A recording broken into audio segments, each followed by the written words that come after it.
Hi there, my name is Belinda Dovston and welcome to the I Ching Cafe and our deep dive episode into Hexagram 20, Contemplation, or the Tower. These deep dive episodes aim to give us an opportunity to really work with a hexagram, to unpack how we can apply that hexagram to our questions, particularly the changing lines, aiming to give you something really to get your teeth into, to apply what the hexagram can mean to you and the question that you have asked or someone has asked of you. You'll find in this episode time codes in the description below the episode. That gives you the opportunity to either use the scroller to scroll across to a particular aspect of the episode, to a particular changing line. When you come back, you can click on the links and it'll take you straight to the particular section you want to go back to. So please do make use of that. First up, tech specs. If we look at this hexagram, we have wind or wood on the top trigram, and on the bottom we have earth. Okay. Now, wind or wood moves in an upward direction. Okay. It has two terms, wind and wood, right? So this trigram has two meanings, but it's the energy that disperses up and gently out. Okay, like wind. Okay, wind moves gently up and out. Trees grow gently and slowly up and out. Okay, it's not a violent movement. It's an expansion movement. Okay, wind or wood. Okay, at the top. The bottom we have earth. That sinks. Okay, that's sinking energy. All right. And when we look at the structure of the hexagram, there are many different layers to how this hexagram is put together that gives us some really good information. All right. These two trigrams are bound together because earth sinks, yes, and wind wood opens up, okay, and moves upwards. But due to the nuclear hexagram at the top being mountain, there's a pulling down energy. So there's a nice cohesion between these two. It forms the image symbolically of a tree, all right, wind or wood, on top of a mountain, on top of a mound of earth, a hill. So it creates a picture of we have a hill and we have our tree on top. And when we look across the valley, we see this kind of lone tree sitting on a hill and it stands out. It gives us perspective. It gives us a view. It gives us something to look at and appreciate, to see something. Okay. Meaning number one, we'll come back to that in the next section.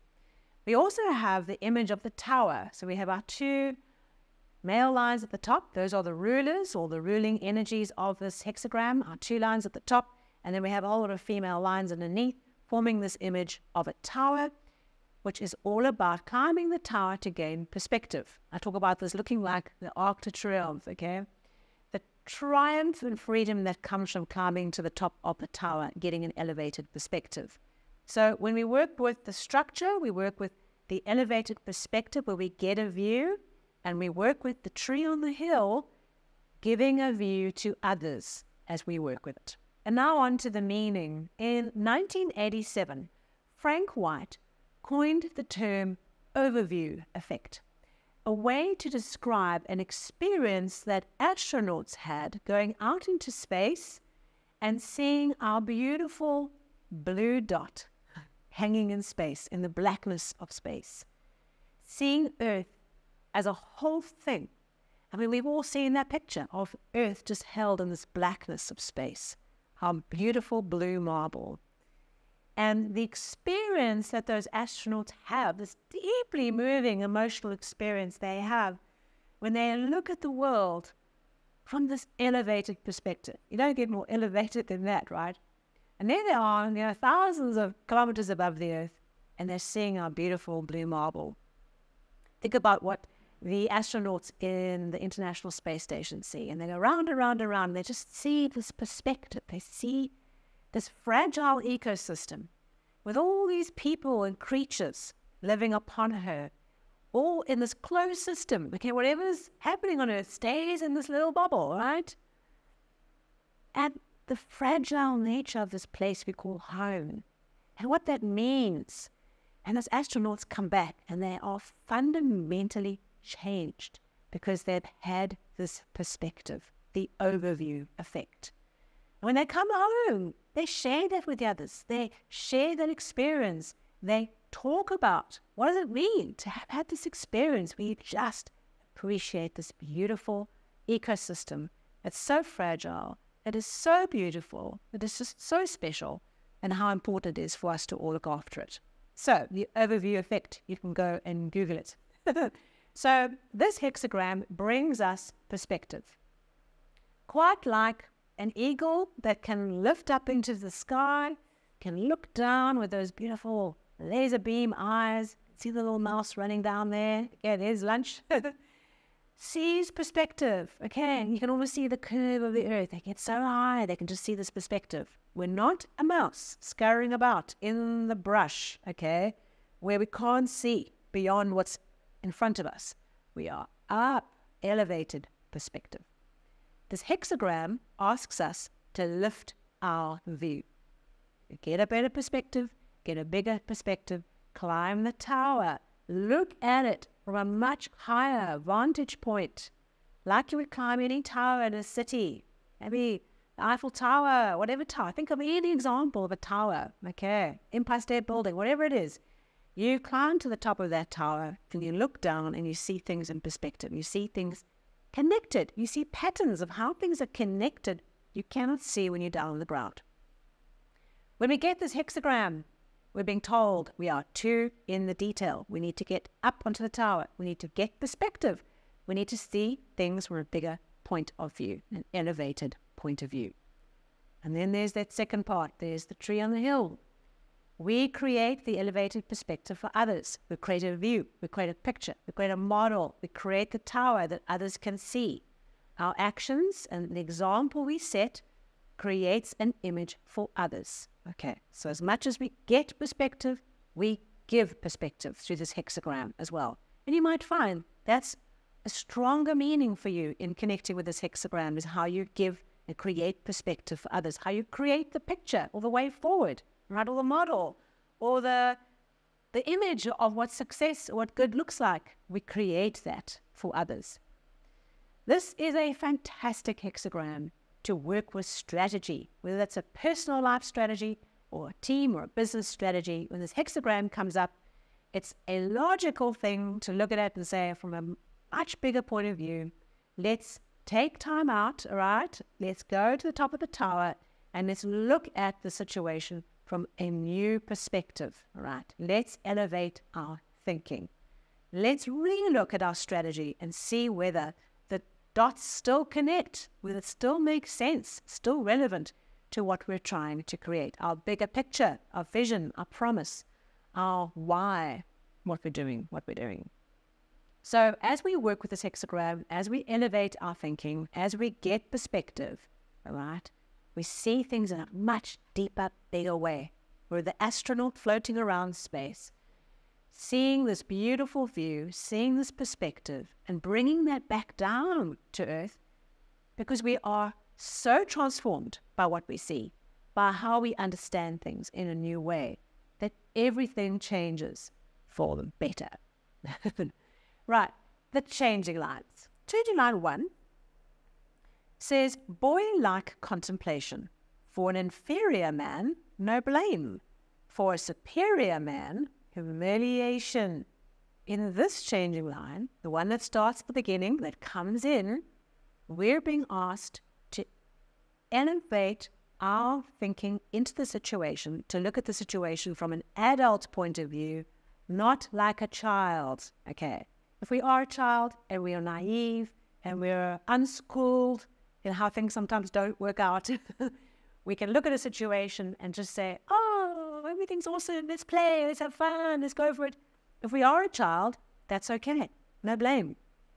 But if we're not, and I can promise you, there's a good chance you're not, because I'm not, we're adults, and the same rule does not apply. What we have to do is we have to look at this particular situation that's come up in the question and say it's time to look at the situation with an adult perspective. Okay, what that means is putting down the rose-tinted glasses, seeing things as they are, seeing the facts, okay, and being aware, because we're wise, to the pitfalls, the challenges, the problems, the obstacles, the risks in the situation. Being real. This is not a time where we approach this particular issue with It's awesome. It's wonderful. It'll all work out. Just let it go. It's going to be okay. There's no problems. Anything we come across, we can deal with. That's not the kind of energy that this changing line is bringing to us. It's saying that is naive, childlike. If you're a child, it's okay. If you're not a child, if you're an adult, problem. Let us deal with the situation by being adult and being realistic and putting into the mix the particular issues that might be issues. Because then we can work with them and we can prepare for them and we can plan for them. We can put into our thinking ways around those issues, as opposed to waiting for them to slap us in the face and bring humiliation because we were so in la la land about how awesome everything is and how everything's going to work out. And sometimes it doesn't work out. That's one thing we learn as adults. It doesn't always go according to plan. It isn't always fun, but there's always learning to do, and that is the point. In the second place, the changing line says, contemplation through the crack of the door, furthering for the perseverance of a woman.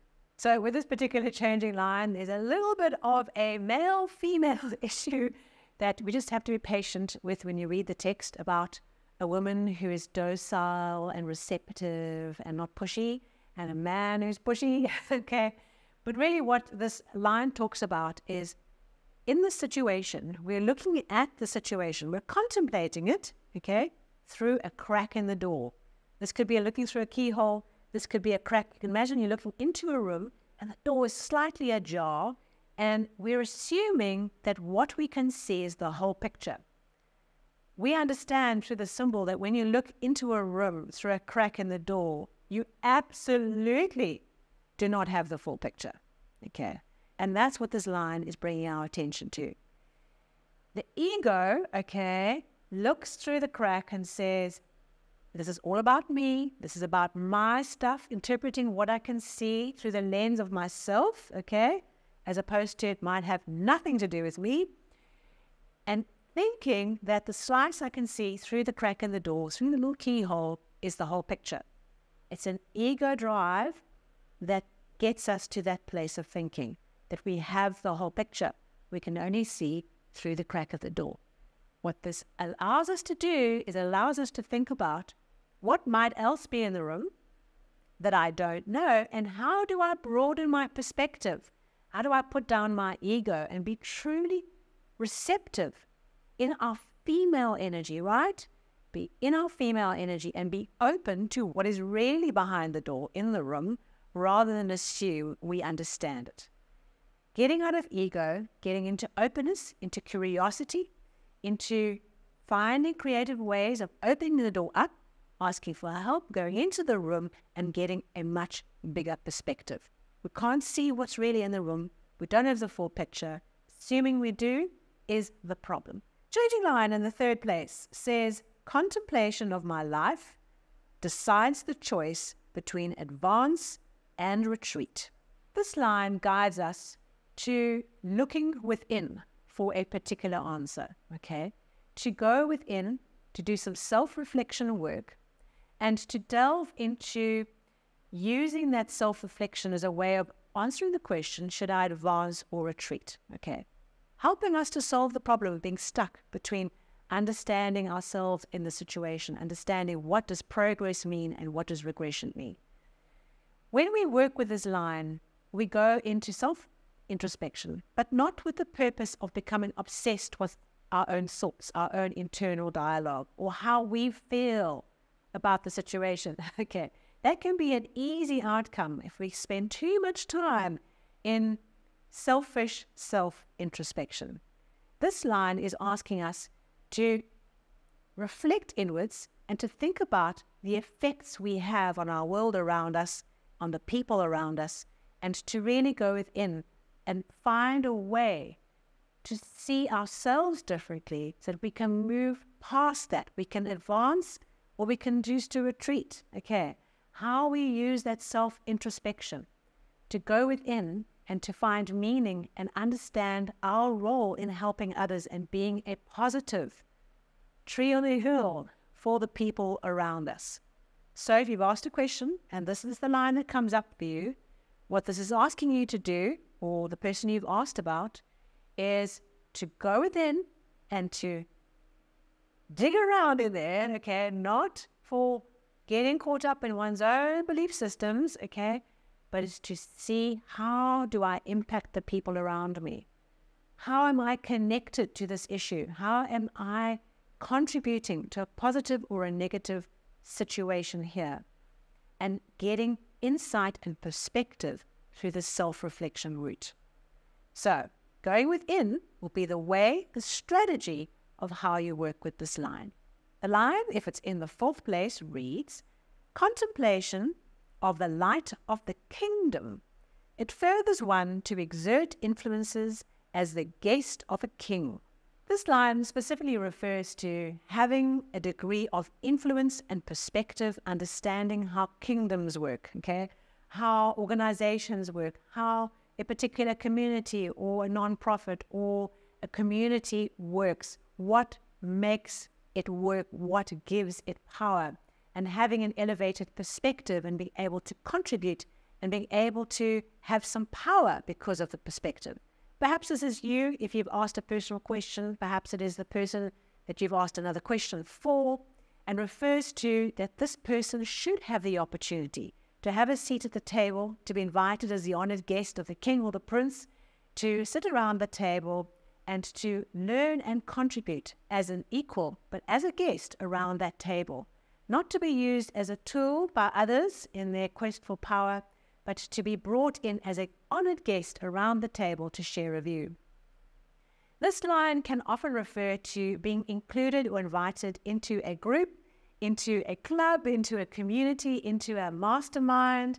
You know, that idea of being brought into a group where there are a lot of interesting people, interesting ideas, being able to contribute as an equal, being the guest of the king, but remembering to behave well. You're the guest around that table. You are not the king. You're not trying to take the power, but to contribute your elevated perspective to the mix, to the round table, as it were, as the honored guest of the king. So there's something around giving you an insight that you have power, you have perspective in this fourth line position, that you have something meaningful to contribute, and that there's an opportunity to be brought into this position to do just that, to make a contribution, yet not to be used as a tool, to be treated as a guest with care and respect, and likewise to behave well as a guest with a high reserve and esteem for the king and his or her power in this particular situation. A very interesting changing line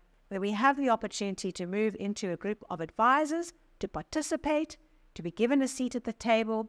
It's a blessing. It gives us access to information. It gives us access to gossip and the inside information of what's happening. And it is a wonderful thing. But we should be revered as a guest, not treated as a tool for someone else's aims. And then in the fifth position, the line reads, contemplation of my life.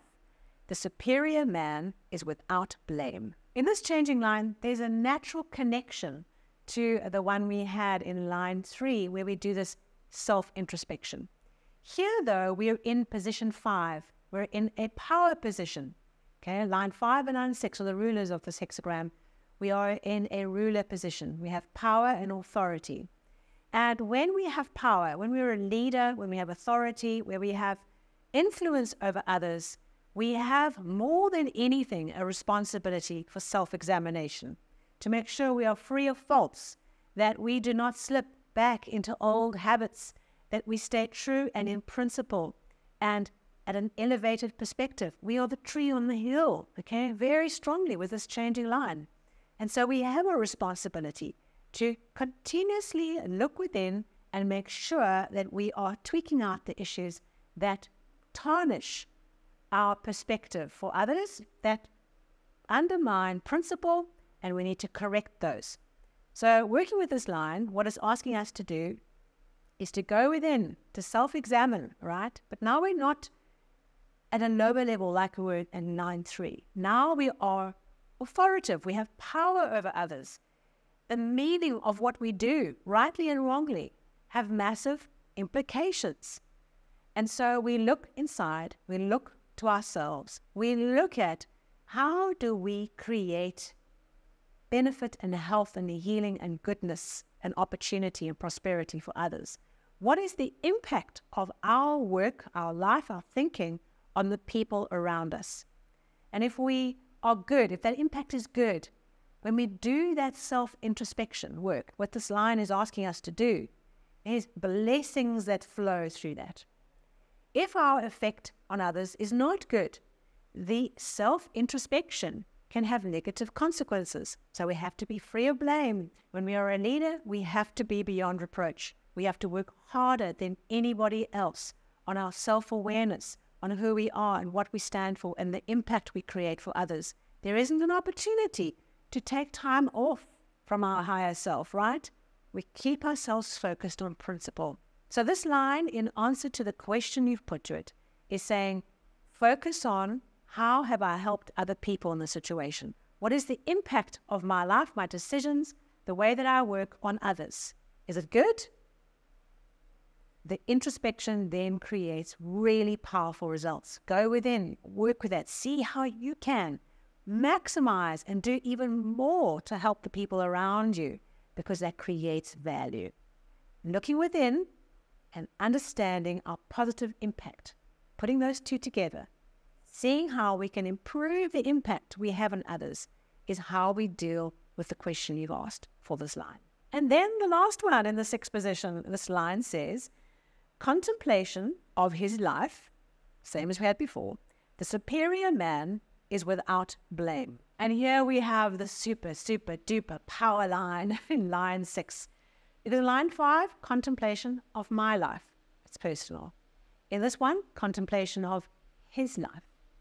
There's an objectivity that has been brought into this last line, this culmination of contemplation of the tower, of the tree on the hill. Here we are beyond the my, okay? We are looking at the situation from an objective point of view. We are seeing the ecosystem. We might be in the ecosystem, but we're no longer in ourselves looking at my life in relation to others and the effect, but the life, okay, his life, looking at the situation from a much more sage-like, distant perspective and seeing how all the pieces fit together. The epitome of the tower, right? Seeing how the system fits together, how the pieces and the people and the processes fit together, where there are issues, where there's opportunities, where there's gifts, where there's challenges, seeing it all come together and getting this bigger point of view and not being emotionally attached to it, seeing where the opportunities lie, to elevate principle, to do more, to bring goodness, to accelerate goodness and growth and mastery in this situation. So when we get this line, it is asking us to reach into that elevated perspective, to look at the ecosystem as a whole, to see how things are interconnected, where there's flow, where there's lack of flow, to bring our talents and our gifts of being able to look at it and see it and bring that as a way of answering the question of bringing to light the highest and the best that the question has asked.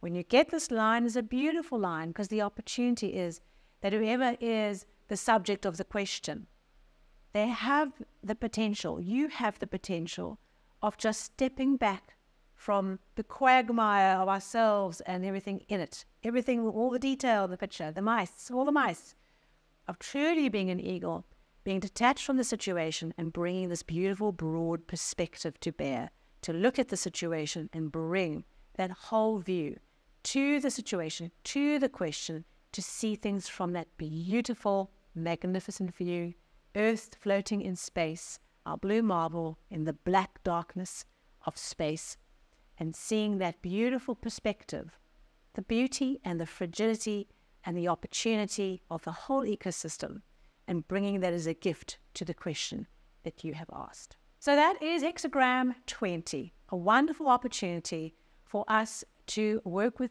an elevated perspective in understanding the impact that we have on the situation by being a beacon and example to others, and recognizing our responsibility to elevate our thinking, okay, to be a great example to others, because we are the tree on the hill and we represent something that creates an image, a view, a metaphor, a way forward for others, a guiding point follow that tree. Keep walking and follow that tree, because we are an example and the responsibility of that example. Lift your eyes up to the top of the tower, climb the tower, take time out, get an elevated perspective, and see your world from a much broader point of view, through the eyes of the eagle, not through the mouse. And be amazed at what you might see by looking at your question, at your issue, from a much bigger point of view. Thank you so much. If you enjoyed this episode, our deep dive into Hexagram 20, please hit that like button, give me a thumbs up. I really appreciate it. If you are new to the channel, subscribe. We're great to have you join us on the monthly and weekly episodes, as well as future Hexagram videos. Check out the links for more information on what you can access on resources for the I Ching, and I look forward to seeing you at another episode soon.